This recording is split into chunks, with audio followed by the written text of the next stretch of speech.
మీ అక్క లేదా? ఇంట్లో ఉంది, నాకు ఇవ్వండి, నేను వెళ్ళి ఇచ్చేస్తా. హ్మ్.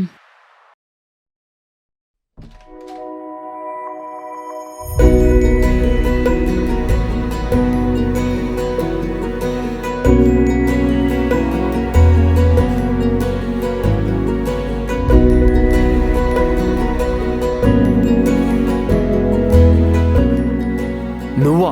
అదేంది, నువ్వు గీడేం చేస్తున్నావు? మా ఇంటికి వచ్చి నేనేం చేస్తున్నా అంటావా? ఇది మీ ఇల్లా? మరి మీదా? అసలు నువ్విక్కడ ఏం చేస్తున్నావు అది చెప్పు. మళ్ళీ ఏం పెంట చేయడానికి వచ్చావు? రే వినయ్, లోపల ఎందుకురా రానిచ్చావు? రే, మన పైన రూమ్లో రెంట్కి వచ్చారా? మన బిల్డింగ్ లో ఎవరు రానిచ్చారా? నాన్న. ఆయన ఒకరు ఎవరు పడితే వాళ్ళకి ఇస్తారు. మనమేమో చెప్పి చేయాలి, చెప్పులు వేసుకొని తిరగాలంటారు. ఆయన ఏమో ఏం చెప్పరు. తను నీకు ముందే తెలుసా? బాగా తెలుసు. కాఫీ షాప్లో కుంపడం పెట్టింది కదా, బ్రెయిన్లెస్ ఫెలో. బావా, వాట్? బాగున్నావా? బాగున్నావా? ఏంటి ఎగస్ట్రాలు చేస్తున్నావా?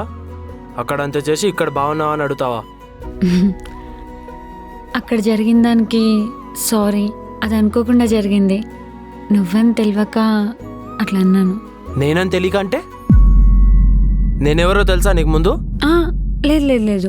నువ్వు నీ ఓవర్ యాక్షన్, ఉప్మా ముఖం వేసుకొని. రేయ్, ఎన్ని డేస్ ఉంటారా రెంట్కి ఇక్కడ? 2 years అగ్రిమెంట్. అగ్రిమెంట్ కూడా తీసుకున్నారా? బిల్డింగ్లు ఉన్నన్ని రోజులు వీళ్ళ ముఖం ఎలా చూడాలో. పాయసం తీసుకోండి. పొయ్యి ఆ బిల్లికి పెట్టు. నా ఎంగిల్ చేయి కూడా నీ పాయసంలో పెట్టా.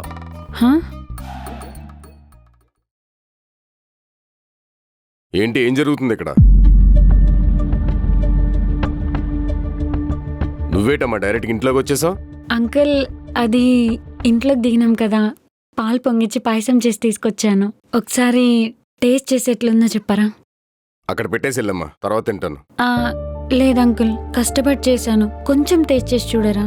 లేదమ్మా, అక్కడ పెట్టేసి వెళ్ళు, తర్వాత తింటానని చెప్పాను కదా. అంకుల్ కొంచెం టేస్ట్ చేసి చెప్పండి ప్లీజ్. హ్మ్.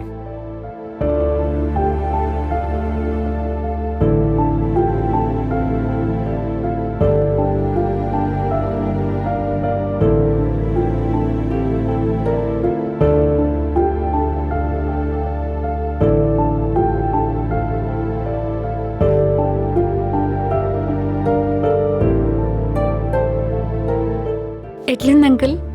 Okay, good. ఓన్లీ గుడ్డేనా? మీకు ఇంకేం గుర్తు రాలేదా? హ్మ్.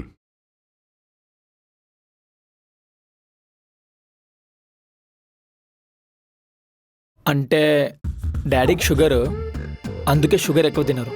అంటే పాయసం వేస్టేనా? అబే, నేనున్నా కదా, నేను తినేస్తా. ఓ సారీ, నువ్వు ఉన్నావు కదా, ఇదిగో తినేసే. ఇది నేను ఎప్పుడో చెప్పా, నేనే తింటా అని, కానీ మీరే వినలేదు. ఇప్పుడు చూసావా, నేనే తినాల్సి వచ్చింది. పర్లేదులే, మొత్తం నేనే తినేసి పెడతా. మేం కడుక్కుంటాంలే, నువ్వేం కడగడం అవసరం లేదు. అబ్బబ్బే, మీకెందుకండి అంత శ్రమ? నేను కడిగిస్తాను. అంటే మీరు కడుగుతారని కాదు, కడగడం కూడా అవసరం లేనంతలా తినేస్తుంటే కొంచెం కేర్ఫులే.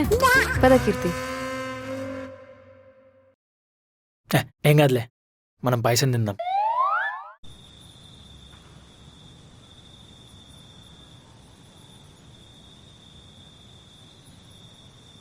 ఏంటే అంత దీనంగా ఆలోచిస్తున్నావు? ఆకాశంలో చుక్కలకు పెడుతున్నావా? ఈడ సిచ్యువేషన్ చూస్తుంటే ఆకాశంలో ఉన్న అన్ని చుక్కలనైనా లెక్క పెట్టొచ్చు, కానీ వీళ్ళని మార్చి మా అమ్మ దగ్గరికి తీసుకెళ్లడం కష్టం అనిపిస్తుంది. ఏంటి స్టార్టింగ్లోనే డ్రాప్ అవుటా? ఇట్లా మాట్లాడితే ఎట్లా? ఫస్ట్ డేనే కదా ఇది. అదే కానీ స్టార్టింగే బావతో గొడవ స్టార్ట్ చేసినామే.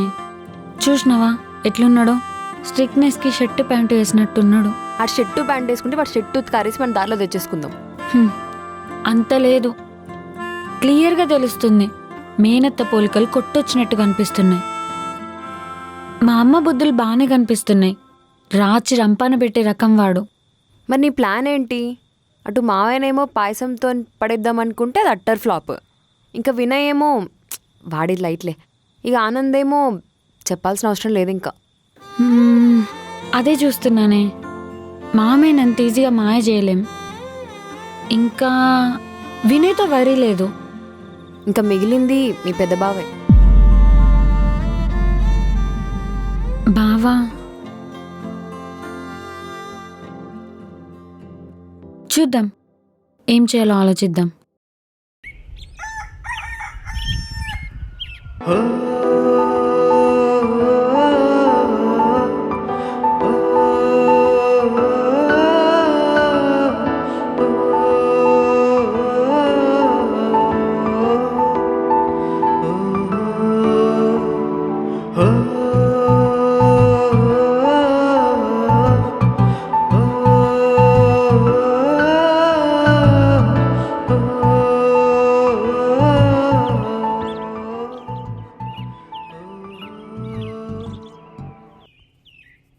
కీర్తి ఎక్కడ పోయింది ఇది ఇంత పొద్దున్నే? కీర్తి ఎక్కడ పోయింది ఇది?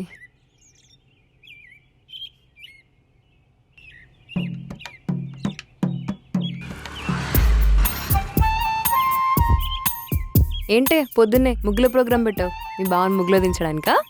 దించితే దిగే రకం కాదక్కడ. ఏమో, నేను ఇలా శారీలో చూసి సార్ గారు సారీ చెప్పి సర్దుకుపోవచ్చేమో. తర్వాత మరదలని తెలిసి మనసుపడి మనవాడొచ్చేమో. మనవాడే ఉద్దేశం అయితే ఇప్పుడు అప్పుడే లేదు, కానీ మరదలని తెలిసి ఇంత మర్యాద ఇస్తే చాలు.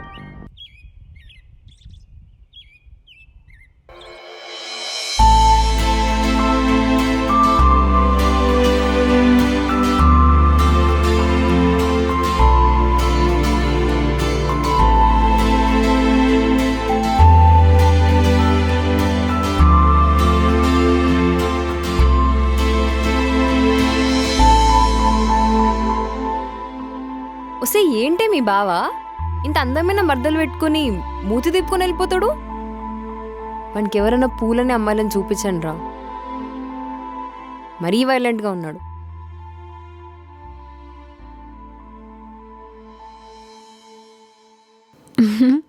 Good morning uncle. ఏంటిది? ముగ్గు. నిన్నెవడేయమన్నాడు? అంటే అది ఇంటి ముందు బోసిగా ఉందని. ఉంటది, బోడిగానే ఉంటది. అవన్నీ నీకు అవసరమా? ఆంటీ ఊర్లో లేనట్టున్నారు, అందుకే నేను వేశాను. ఇంకొకసారి నాకు తెలియకుండా ఇలాంటి చెత్త పనులు ఏమైనా చేస్తే మీ సామాన్లన్నీ బయటపడేస్తాను. అర్థమైందా? ఛట్!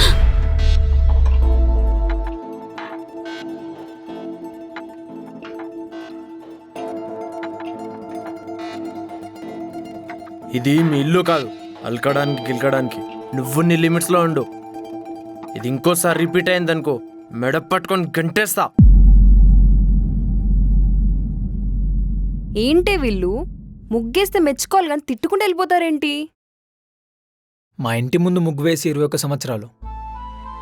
అమ్మ చనిపోయాక ఇప్పటివరకు ఎవరు కూడా ముగ్గు వేయలేదు. అంటే మీ అమ్మ చనిపోయారు చిన్నగున్నప్పుడే.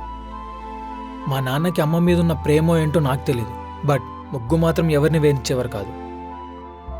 ఎలా చనిపోయారు? అదొక పెద్ద కథ. మా నాన్నకు చెల్లుండేది. తన ఇంట్లో నుంచి వెళ్ళిపోయాక చాలా గొడవలయ్యాయి. అది చూసి అమ్మ చాలా బాధపడేది. దాంతోపాటు హెల్త్ ఇష్యూస్. కొన్ని రోజుల తర్వాత చనిపోయారు. మా నాన్న అరిచారని మీరేం బాధపడద్దు, దానికి నేను సారీ చెప్తున్నాను. ఆయన కోపంలో ఏదో అనొచ్చు కానీ తర్వాత నార్మల్ అయిపోతారు. I'm sorry. బాయ్.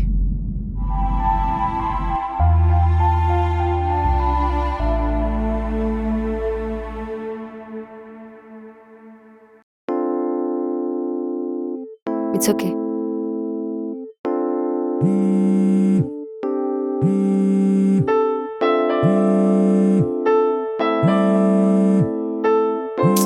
మాట్లాడే అమ్మాయి కాల్ చేస్తుంది, మళ్ళీ కంగారు పడిపోతుంది.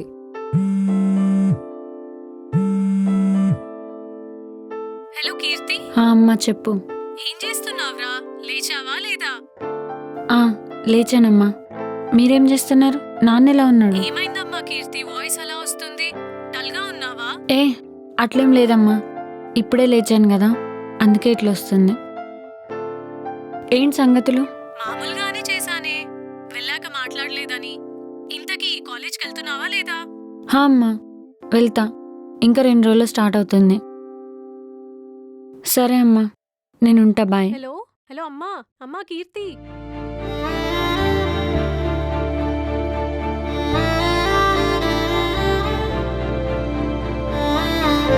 కొన్ని రోజుల తర్వాత చనిపోయారు.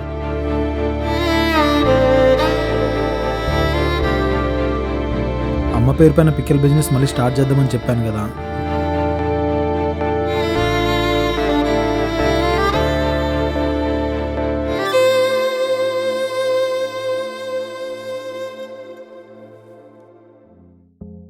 లైఫ్లో ఎంతో చేయాలనిపిస్తుంది, కానీ మనం ఏదైనా చేస్తున్నామంటే దానికి ఒక క్లారిటీ ఉండాలి. కెరియర్, రిలేషన్షిప్, గోల్స్ అన్నీ సెటిల్ అవ్వాలంటే మనకు ఒక స్ట్రాంగ్ ఫౌండేషన్ కావాలి. మనం హార్డ్ వర్క్ చేసి సంపాదించిన మనీ ర్యాండమ్గా ఎక్కడ పడితే అక్కడ ఇన్వెస్ట్ చేయడం కాదు. ఫ్యూచర్ సెక్యూర్ గురించి కావాలనుకుంటే మనకున్న రైట్ చాయిసెస్ చూసుకోవాలి. ASBL properties, just what I was looking for. Premium location, quality construction and most importantly future proof investment. Perfect home అనేది జస్ట్ డ్రీమ్ కాకుండా రియాలిటీ అవ్వాలి. మీరు కూడా ఎస్బిఎల్ ప్రాపర్టీస్ని ఎక్స్ప్లోర్ చేయండి. Future best decision. లింక్ డిస్క్రిప్షన్లో ఉంది.